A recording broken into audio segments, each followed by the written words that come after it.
Hi you guys, this is Rachel Kirkland here, the Modern Shaman. Thanks for joining me this week for the YouTube question and answer video. If you're new to the channel, I do always say at the beginning, welcome. Feel free to connect, join, comment, share, hit that notifications bell so that you'll find out when I do a new video on here, and just connect with others that are kind of in this community. All right, there's the spiel, the beginning intro spiel, so let's get to the question. Here it is. Hi, Rachel. She says, okay, it's kind of long, so I'm gonna read it. I mean, I always read them, but giving you a heads up.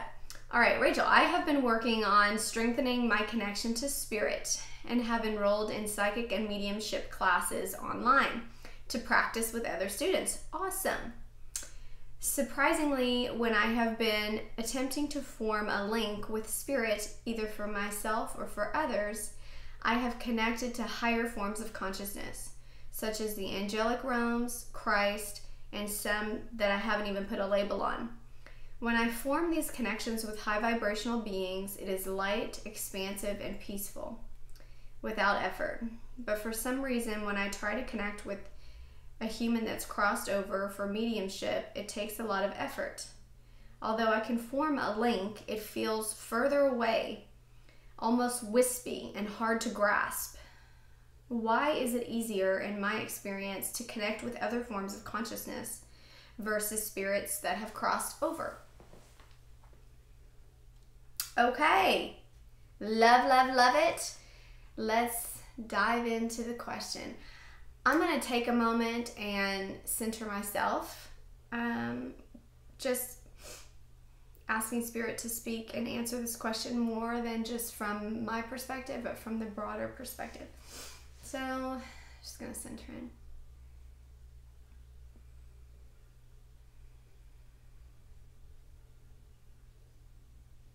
Okay.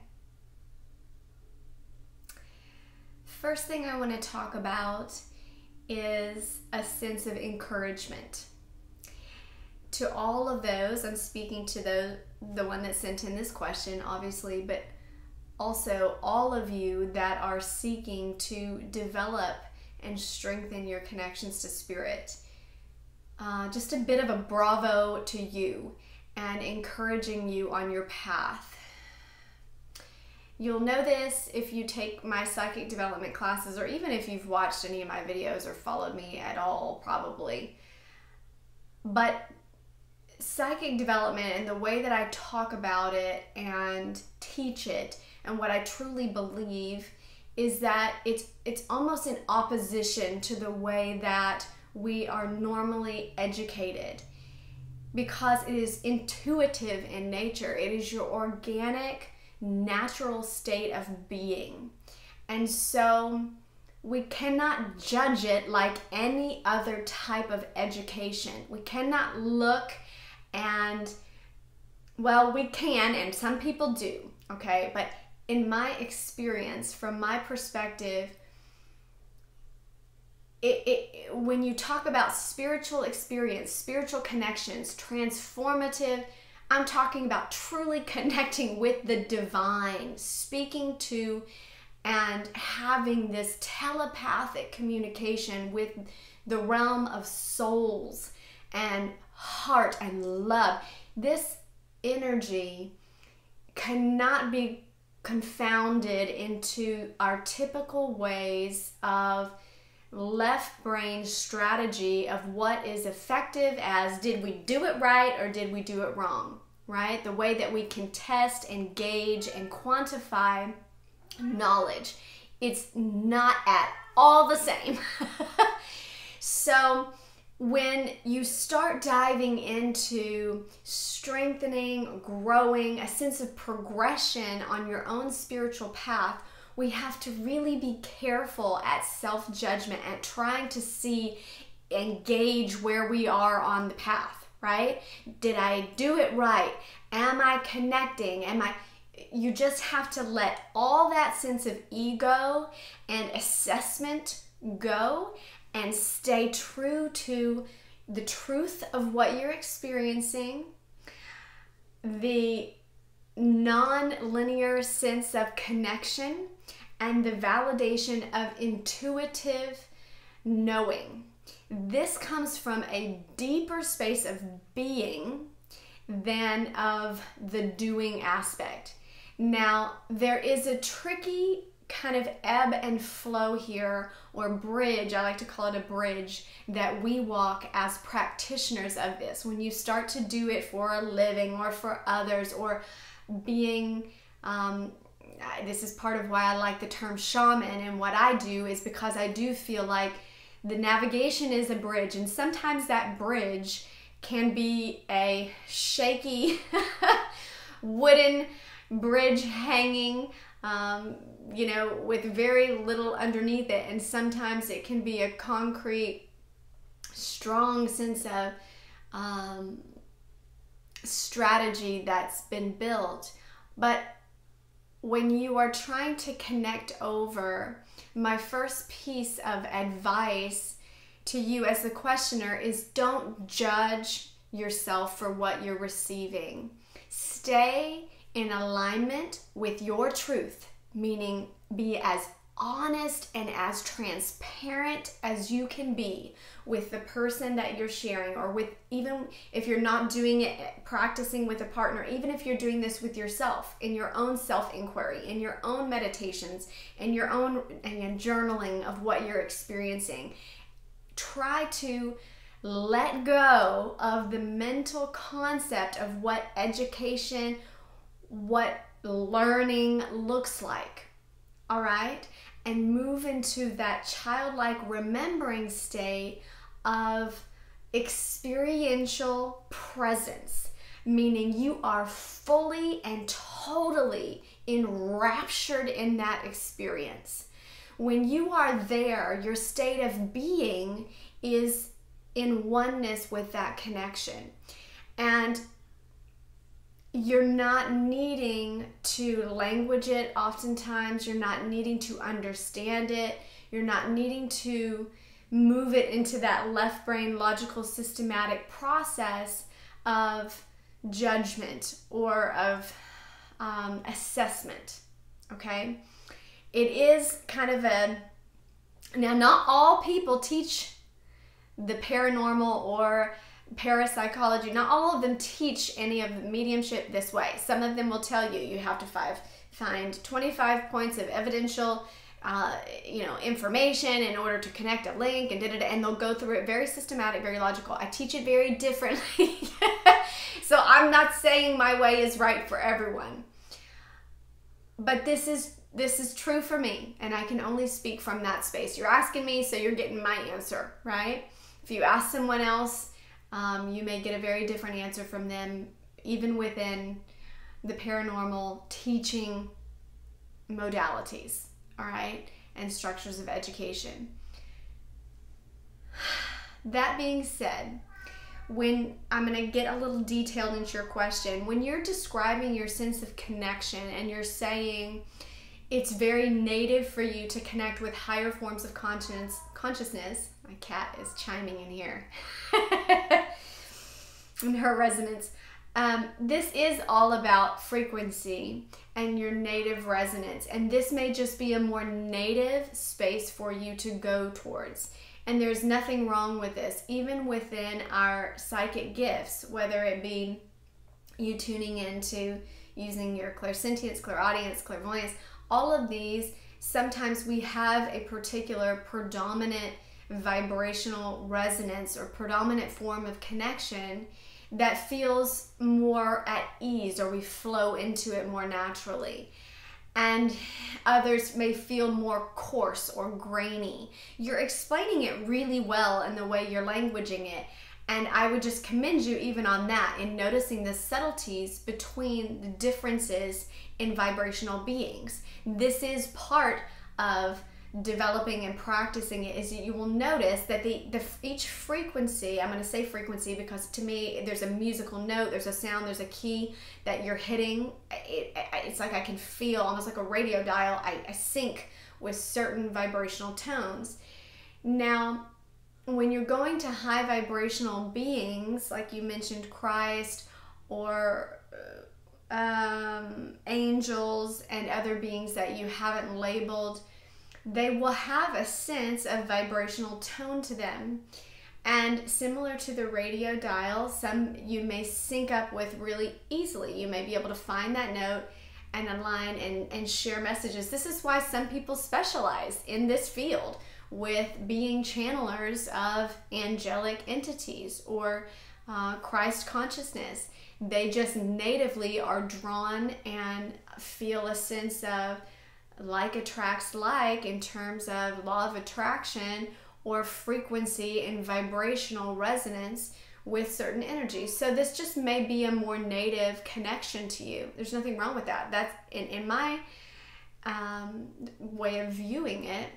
There's wisdom in that. There's awareness, and you just realizing this is probably an easier, and by ease, I just mean a more native flow, right?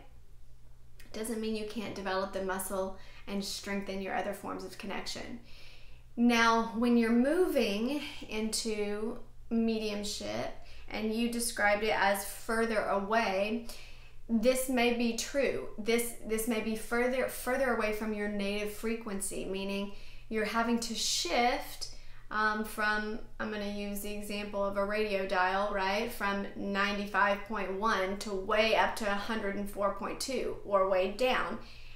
Doesn't matter in terms of direction. You just may have to change the dial in a larger amount in order to tune into those that have just crossed over.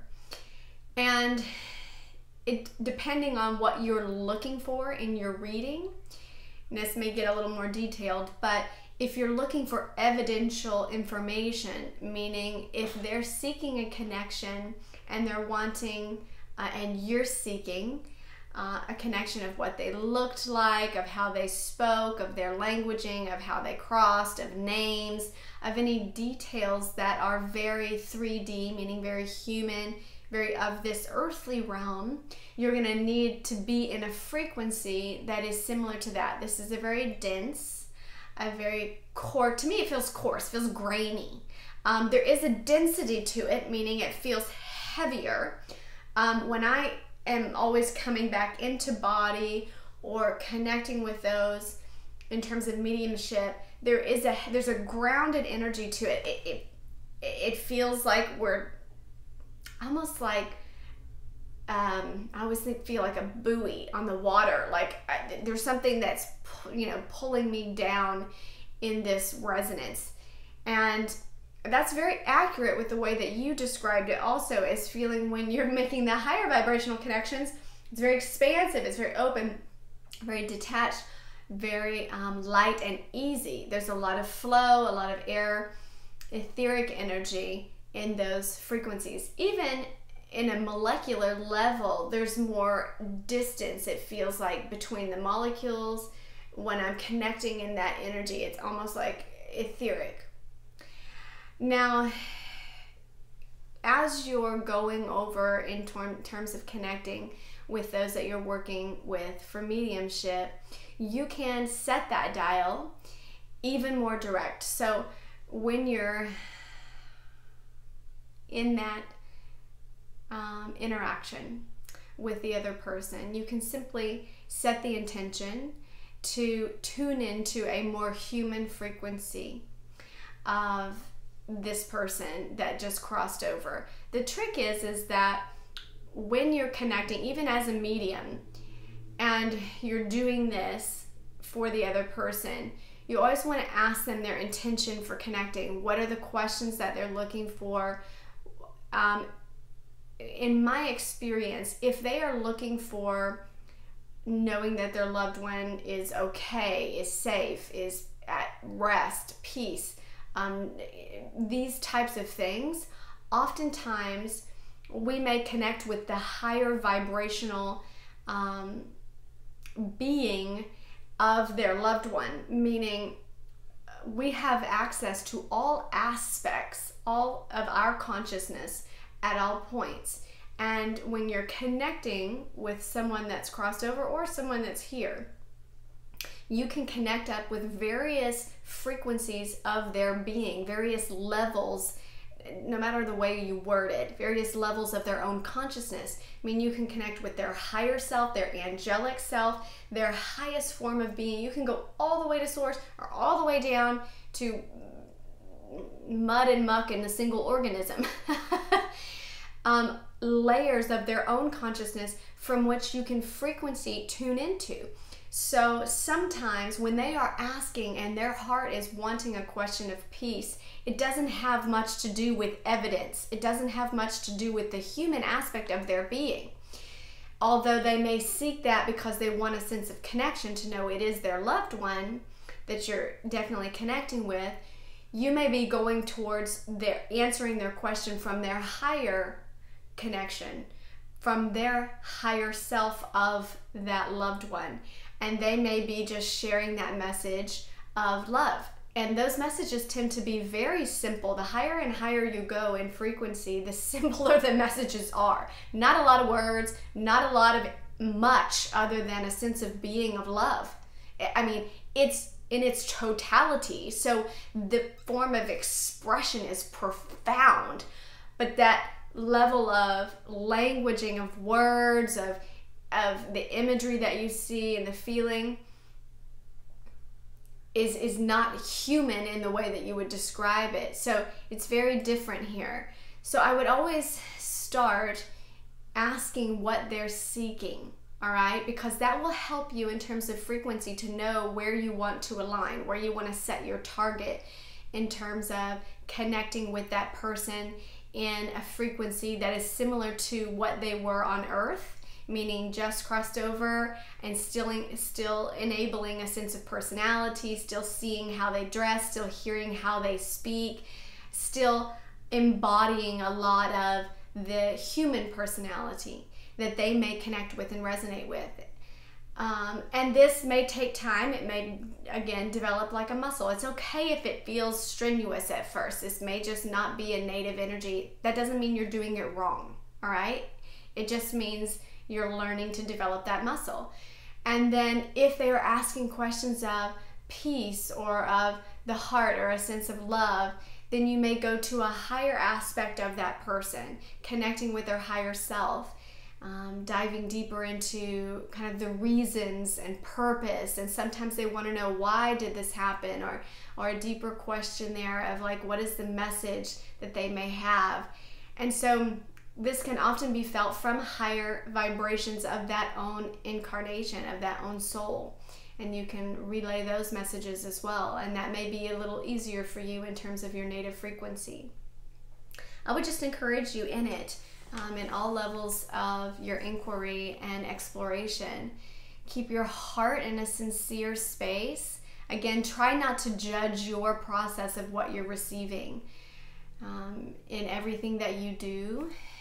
As you're practicing, as you're developing, just be in that state of an open heart, of one that is truly and sincerely desiring connection for that other individual. It's not about you. We have to get out of the way, and we have to forget ourselves often in this process. It's not about you. It's about, even though you are being used for the process, but you can't, as much as possible, just remind yourself not to judge your process, but to be as honest and transparent in explanation of what you're receiving, how you're receiving it, and this is in alignment with your heart's desire for them. Spirit will do the rest. It always does. Blessings. I'll be back here next week with another video.